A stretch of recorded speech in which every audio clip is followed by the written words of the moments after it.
Hello दोस्तों, welcome back to my channel. तो फिर से हाजिर हो गई हूँ मैं आप लोग के सामने एक नए वीडियो के साथ। और इस वीडियो में दोस्तों आप लोग जानते हैं कि सावरी की कहानी चल रही है। तो दोस्तों सावरी की कहानी में पार्ट 8 जो है वो मैं लेकर आ चुकी हूँ, और इसके बाद आज जो है पार्ट 9 लेकर आऊँगी। और अपने वीडियो को शुरू करने से पहले मैं आप लोग को बता देना चाहती हूँ दोस्तों कि आज के अपने इस वीडियो में मैं सावरी की कहानी जो है इसका एंड करने वाली हूँ, और पार्ट 9 के साथ सावरी की जो कहानी है उसको वो यहीं पे एंड हो जाएगी। तो चलिए देखते हैं कि एंडिंग क्या है इसकी, और क्या होता है आगे जब सावरी की बहन पीहू की शादी तय हो जाती है उसके बाद, और सावरी का क्या होता है। तो ये सब आज के इस वीडियो में पता लगेगा। तो चलिए बने रहिए मेरे साथ।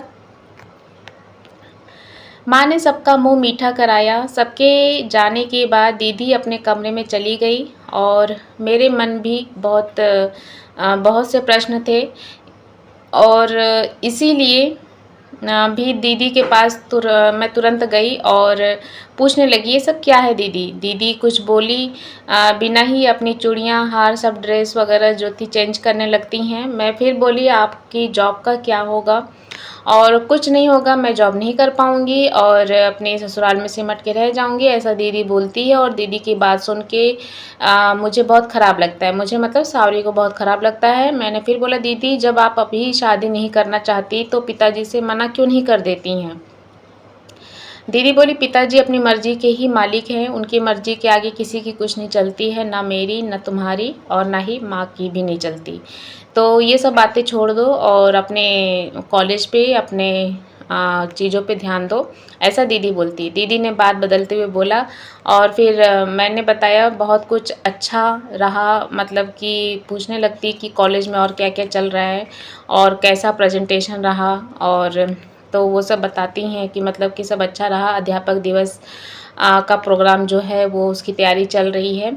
और फिर मैंने दीदी से और कुछ नहीं बताया, और दीदी को और ज़्यादा मैं टेंशन नहीं दे सकती थी, क्योंकि वहाँ पे जो था अध्यापक दिवस के टाइम में जो तरुण था वो काफ़ी इसको वैसे भी परेशान करता है सावरी को। और अगले दिन पिताजी ने बोला, आज वो लड़का और उसकी माँ आएंगे, अच्छे से ध्यान से मतलब कि तैयार वार होके रहना। पिताजी ने उसको बोला, उसकी दीदी को, सावरी के। मुझे भी देखना था उस लड़के को, ऐसा मतलब कि वो सोचती है सावरी अपने मन में, और कॉलेज नहीं जाती है। वो लड़का अमित और उसकी माँ आ गए। दीदी ने आज सूट पहन रखा था, उन्होंने बोला आज साड़ी नहीं पहनी, चलो कोई बात नहीं। मैं माँ के साथ उनके लिए नाश्ता लगाने लगी। सब साथ बैठे थे। फिर अमित की माँ ने बोला, ये दोनों अकेले में कुछ बात कर लेते तो सही रहेगा। फिर दीदी को पिताजी ने बोला, जाओ इसे पीहू अपना रूम दिखाओ, घर दिखाओ। मैं दीदी के साथ थी। मैंने उनसे बोला, दीदी जॉब करना चाहती है। वो लड़का बोला, मैंने बहुत सी लड़कियां रिजेक्ट की हैं और मुझे लड़कियों का जॉब करना बिल्कुल भी पसंद नहीं है, ना ही मैं चाहता हूँ, ऐसा वो लड़का बोलता है। बस वो मेरी माँ और पिताजी की सेवा करे। ये सुन मुझे दीदी की और चिंता होने लगती है। हम लोग वापस सबके पास आ जाते हैं। अमित से उसकी माँ ने पूछा, तुम्हें पसंद है। अमित ने हाँ बोल दिया। तब उसकी माँ ने अपने पारिवारिक पंडित जी को बुलाकर मंगनी की समय और डेट जो था वो सब फिक्स करा देते हैं। सब वहाँ एक दूसरे का मुंह मीठा करा रहे होते हैं, और दीदी दीदी और मैं, मतलब कि सावरी और पीहू दोनों उदास बैठे हुए थे। और उसके बाद अमित जो था वो अमित की माँ ने बोला कि बस कुछ खास लोगों को ही बुलाकर हम मंगनी की रस्म करेंगे। सबके जाने के बाद दीदी अपने कमरे में बैठी रो रही थी, उसके सारे सपने टूट चुके थे। मैंने दीदी को गले लगा लिया। माँ आई, उनकी आंखों में आंसू थे, क्योंकि वो भी नहीं चाहती थी कि मतलब कि पीहू की शादी इतनी जल्दी हो, और उसके जो सपने हैं वो उनको साकार करते हुए देखना चाहती थी, पर ऐसा नहीं हो रहा था। दीदी ने बोला, नहीं माँ ऐसा मत बोलो, मैं समझती हूँ तुम अपनी तरफ से पूरी कोशिश की हो। अगले दिन मैं कॉलेज गई तो सीनियर सर दीपक और साहिल सर ने सबको बुलाया और कौन क्या करने वाला है प्रोग्राम में फाइनल किया।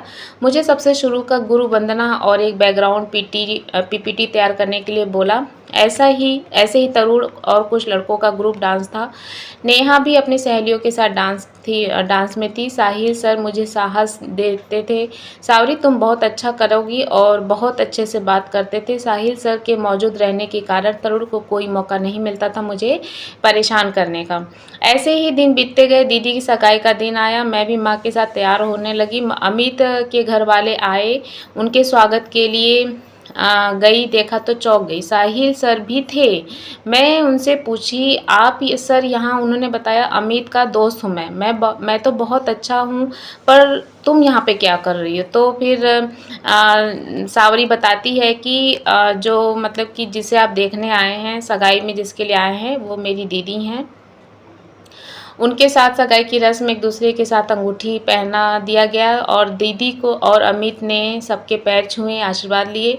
मैंने दी को साहिल सर से मिलवाया। दीदी ने बोला, सावरी आपकी बहुत तारीफ़ करती है। साहिल सर ने बोला, तारीफ़ के काबिल तो सावरी है, सभी प्रोफेसर उसकी तारीफ़ करते हैं, मुझे कुछ बताना ही नहीं पड़ता, यह सब समझदार है, खुद से अपनी सारी चीज़ें करती है। और अब जो साहिल सर हैं वो उसकी दीदी को भाभी बोलते हैं। सब लोग अब जाने लगे। पिताजी ने सबको बहुत अच्छे से गिफ्ट देकर विदा किया। अगले दिन कॉलेज गई तो प्रोग्राम की तैयारी चल रही थी। तरुण जब भी देखता साहिल सर नहीं तो परेशान करने आ जाता। बोलता, क्या बात है चश्मिश, आजकल तुम्हारे गंगा जमुना बहना बंद हो चुके हैं? तो ओ हाँ, तुम्हारे तो आजकल हमदर्द बन गए ना साहिल सर। तो ऐसे ऐसे बातों से वो उसको चिढ़ाता है, और मतलब कि, और सावरी बोलती है कि मुझे काफ़ी गुस्सा भी आता है, लेकिन मैं अपने गुस्से पे कंट्रोल कर रही होती हूँ कि मुझे इन सब पचड़ों में पड़ना ही नहीं है, अपने काम पे फोकस करना है। और वो बोलती है, तुम्हारी बकवास नहीं सुन सकती हूँ मैं। उसने फिर मेरा रास्ता रोका और बोला, तुमने अभी तरुण को जाना नहीं है। एक बार जो मेरे पे से पंगा ले लेता है, उसे बहुत पछताना पड़ता है। वह चुप हो जाता है और रोज़ की तैयारी में अपना व्यस्त हो जाता है, और प्रोग्राम जो होता है दोस्तों वो सेट हो जाता है। और मेरा गुरु वंदना से शुरू हुआ और तालियां बजने लगी, और जो था वो दिन वो आ गया जिस दिन प्रोग्राम रखा गया है। सब अब खाने में लगे हुए हैं। प्रोग्राम जो था वो बहुत अच्छा हुआ। सब अपने डिपार्टमेंट की तारीफ़ कर रहे थे। तरुण मेरे पास आया और उसके हाथ में कोल्ड ड्रिंक थी और बोलने लगा, क्या बात है, तुम तो गाती भी बहुत अच्छा हो। इतना बोल एक धक्का सा लगाते हुए कोल्ड ड्रिंक मेरे कपड़ों पर गिरा दिया और पीछे मुड़ मुस्कुराने लगा। मतलब उसकी ऐसी चीज़ें को देख के, मतलब मेरा जो मैं अपना आपा खो देना चाहती थी। और जल्दी से मैं वॉशरूम में गई, मैंने अपने कपड़े साफ किए। इतने में ऐसा लगा कोई आया है, और वॉशरूम का मेन दरवाज़ा बंद कर दिया। और ये सब काम जो था वो तरुण ने किया था। मैं चिल्ला रही थी, खोलो खोलो खोलो, लेकिन ऐसा मतलब कि तरुण को रहम नहीं आया, और तरुण ने दरवाज़ा नहीं खोला। और उसने क्या किया कि तरुण के जो दोस्त थे वो तरुण के पास आए और बोला, चल यार अपनी पार्टी करते हैं। और फिर उसके बाद वो लोग वहाँ से चले जाते हैं। और फिर उसके बाद तरुण जो है वो भूल जाता है कि उसने मुझे मतलब कि वहाँ पे बंद कर दिया है तरुण। और फिर उसके बाद मैं वहाँ पे रोती रहती हूँ, चिल्लाती रहती हूँ। प्रोग्राम चल रहा होता है तेज़ यानी, और किसी को मेरी आवाज़ सुनाई नहीं देती। तरुण के दोस्तों ने कहा, अब कॉलेज से निकलते हैं यार, किसी ने देख लिया तो फिर मुसीबत हो जाएगी। कॉलेज का यह प्रोग्राम शुक्रवार में था। अगले दिन कॉलेज की छुट्टी थी और कॉलेज हो गया बंद। और उसके बाद कार्यक्रम जो थे सब क्लोज हो गए। शनिवार की छुट्टी, फिर रविवार, ऐसे 2 दिन निकल गए। सब कॉलेज से चले गए। मुझे बहुत घुटन हो रही थी, कोई मेरी आवाज़ को सुन नहीं रहा था। तरुण भी अपने 8 बजे पहुंच गया और नशे के कारण सो गया। फिर उसके बाद जब रात 10 बजे घर नहीं पहुंची मैं, तो दीदी ने नेहा से पूछा, नेहा सावरी तुम्हारे साथ है क्या करके? तो वो बोलती है कि नहीं, सब लोग वहाँ से आ गए और मैं उसके साथ नहीं आई हूँ। और उसके बाद मतलब दीदी को बहुत टेंशन होने लगती है कि आखिर सावरी है कहाँ, मैं मतलब कहाँ हूँ। तब दीदी ने पिताजी से पुलिस की मदद लेने को कहा। पिताजी ने मना कर दिया, नहीं, इससे तुम्हारे रिश्ते पर बुरा असर पड़ेगा, हम पुलिस को नहीं बुलाएंगे। दीदी को बहुत गुस्सा आया और वो बोलती है कि रिश्ता ज़रूरी है या आपको अपनी बेटी ज़रूरी है? पिताजी ने बोला, ठीक है, चल पुलिस के पास चलते हैं, देखते हैं कि कहाँ पे है वो। जब वहाँ पे जाते हैं तो पुलिस बोलते हैं कि 24 घंटे के बाद ही हम तलाश जारी शुरू करेंगे। पिताजी बहुत गुस्सा में थे, तमीज़ से मतलब बोले, तमीज़ से बोलो, मेरी बेटी ऐसी नहीं है, वो ऐसा कहीं नहीं जाएगी। मतलब पुलिस वाले उसको सावरी को लेके कुछ अभद्र भाषा का प्रयोग करते, जिससे मतलब कि वो नाराज़ हो जाते हैं उनके पिताजी। और पिताजी ने सारी बात पर आकर दीदी और माँ को बताई, और सब लोग वहाँ पे रो रो के बुरा हाल हो जाता है। दीदी को जब अंकुश का ध्यान आया तो उन्होंने उसे फ़ोन किया और पूछा कि मतलब कि कहाँ पे है करके। तो अंकुश बोला, प्लीज़ पीहू रोना बंद करो, मैं एक बार पुलिस में जाके पता करता हूँ। और फिर उसके बाद मतलब कि वो जाता है वहाँ पे, पता वता करता है, उसको कुछ पता नहीं चलता है। सारे लोग परेशान होते हैं, ढूंढते हैं, प्रिंसिपल, स्कूल में जो भी मतलब कि कार्य करने वाले लोग थे, एम्प्लॉयज़ थे, सबके पास फ़ोन वोन जाता है, पर किसी को कुछ भी नहीं पता लगता है। जितने भी फ्रेंड सर्कल होते हैं, जितने भी स्कूल के बच्चे होते हैं, स्टूडेंट होते हैं, सभी के पास कॉल जाता है स्कूल के रजिस्टर से। और स्कूल भी रात में खुल जाता है 3:30 बजे के लगभग, और मतलब सब लोग ढूंढने लग जाते हैं, लेकिन कहीं भी कोई भी वॉशरूम में जाके पता नहीं देखता है कि मतलब कि वॉशरूम में भी कोई हो सकता है। और मैं वहाँ पे बेहोश पड़ी हुई थी, चिल्ला चिल्ला के रात भर, मतलब मेरी जो गला था वो ख़राब हो चुका था और मैं मतलब कि बेहोश हो चुकी थी और भूख प्यास से। और फिर मतलब कि अंकुश भी काफ़ी परेशान हो गया कि, और उसको ये डर था कि कहीं इन सब में तरुण का तो हाथ नहीं। जब उसको तरुण का ध्यान आता है तो फिर उसको याद आता है कि उसने तरुण को तो बताया नहीं, एक बार उससे भी पूछना चाहिए। फिर वो घर जाता है और तरुण को पहले वो कॉल करता है तरुण को, तो तरुण कॉल नहीं उठाता है। फिर वो घर जाता है तो उस समय सुबह के 4:20 हो रहे होते हैं। फिर तरुण को उठाता है, तरुण बुरी तरह से नशे में धुत था, वो उसको मतलब काफ़ी हैवी ड्रिंक किया होता है। तो जब उठाता है तो बहुत मशक्क़त करने के बाद वो जगता है, और लास्ट में जब उससे पूछता है तब उसको ध्यान आता है कि मतलब उसने सावरी को बंद किया हुआ है वॉशरूम में। फिर वो फटाफट मतलब बिना अपने भाई को बिना बताए वहाँ पे जाता है, और उसके बाद मतलब वहाँ पे मतलब दरवाज़ा ओपन करता है और सावरी बेहोश पड़ी रहती है, और उसको वहाँ से लोग उठाते हैं, ले जाते हैं, और उसका मतलब कि पानी के छींटे उटे देते हैं, पानी पिलाते हैं, फिर जबकि उसको होश आता है। उसके बाद सावरी जगती है और उसको ज़ोरदार एक तमाचा तरुण को मारती है, जिससे कि मतलब कि सारे सबके जो क्वेश्चन मार्क थे कि क्यों, कैसे, क्या, सबके क्वेश्चन मार्क ख़त्म हो जाते हैं। सबको समझ में आ जाता है कि किसकी गलती का नतीजा यहाँ पर आज सामने हम सब देख रहे हैं।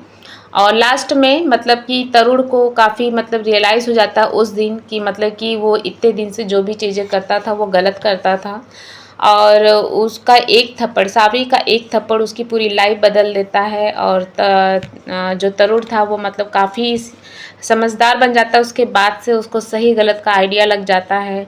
और बोलते हैं कि बचपन में जब बच्चा गलती करता है, अगर उसको उसी समय से समझाया जाए और ज़ोरदार थप्पड़ अगर एक बार उसी समय लगा कर, अगर प्यार से बच्चा नहीं समझ रहा है तो एक थप्पड़ की ज़रूरत पड़ती है बच्चे को सही रास्ते पे दिखाने के लिए। तो जब लग जाता है और उस पर नज़रें रखी जाती हैं कि बच्चा कहाँ जा रहा है, क्या कर रहा है, तो धीरे धीरे मतलब कि वो संभल जाता है। तो इसी तरह से मतलब यहाँ पर हुआ तरुण के साथ। तरुण शुरू से लाड प्यार में पला रहा, उसके भाई ने मतलब बड़े भाई ने छोटा होने की वजह से उसको मतलब लाड प्यार में रखा। हालांकि वो उसके भाई के अनुसार वो दिल का बुरा नहीं था, लेकिन नटखट उसके अंदर ज़्यादा था, पर ये नटखट भारी पड़ सकता था सावरी पे। लेकिन उसके बाद से जब उसको थप्पड़ पड़ा तो उसको एहसास हो गया कि वो कितनी बड़ी गलती कर दिया था और करता आ रहा है। उसके बाद उसको रियलाइज़ हो जाता है और सब सही हो जाता है, और सावरी बेधड़क इस कॉलेज जाती थी, अपना प्रोग्राम पार्टिसिपेट करती थी, सब कुछ अच्छे से रहा। अभी आज की डेट में तरुण और सावरी जो है एक अच्छे दोस्त हैं, और जो सावरी की बहन है पीहू, उसकी शादी अमित से ही होती है। और अमित जो है वो काफ़ी सिंसियर है, मतलब समझदार है। उसकी जो सोच है वो अपने माता पिता के प्रति बिल्कुल सही है, लेकिन थोड़ा सा होना चाहिए कि लड़कियों को भी आज़ादी देनी चाहिए। उनके सपने अगर वहाँ पे नहीं पूरे हो पाए तो उसके हस्बैंड का पूरा मतलब कि वो होना चाहिए कि उसको उसके सपने वो पूरे करें। तो एक मौका अमित को भी पीहू के लिए देना चाहिए कि वो अपने सपने साकार कर सके। यहाँ पे बस इतना ही सजेशन अमित के लिए है। बाकी इस स्टोरी में कुल मिला जुला के पूरा किस्सा जो है वो सावरी पे है। सावरी किस तरह से अपने आप को मतलब कि सरवाइव करती है, इन सब की मतलब उसकी यहाँ पे कहीं भी गलती नहीं होती है। तो जो भी चीज़ें हैं इंसान को भगवान बना के भेजता है, उसका रंग रूप कद काठी सब कुछ। तो कद काठी रंग रूप इन सब को लेके कभी भी किसी के लिए भी भेदभाव नहीं करना चाहिए। और मोरल ऑफ स्टोरी तो यही है। बाकी आप लोग बताइएगा कि आप लोगों को स्टोरी कैसी लगी। स्टोरी बहुत लंबी हो रही थी एक्चुअली, तो मैंने इसको छोटा कर दिया। इसका जो निचोड़ था, इसमें 2-3 पार्ट और थे, लेकिन मैंने इसका निचोड़ जो था वो इसी पार्ट में एंड कर दिया है, कंप्लीट कर दिया है। आई होप स्टोरी पसंद आई होगी। तो मिलते हैं अपने एक नए वीडियो में एक नई स्टोरी के साथ और एक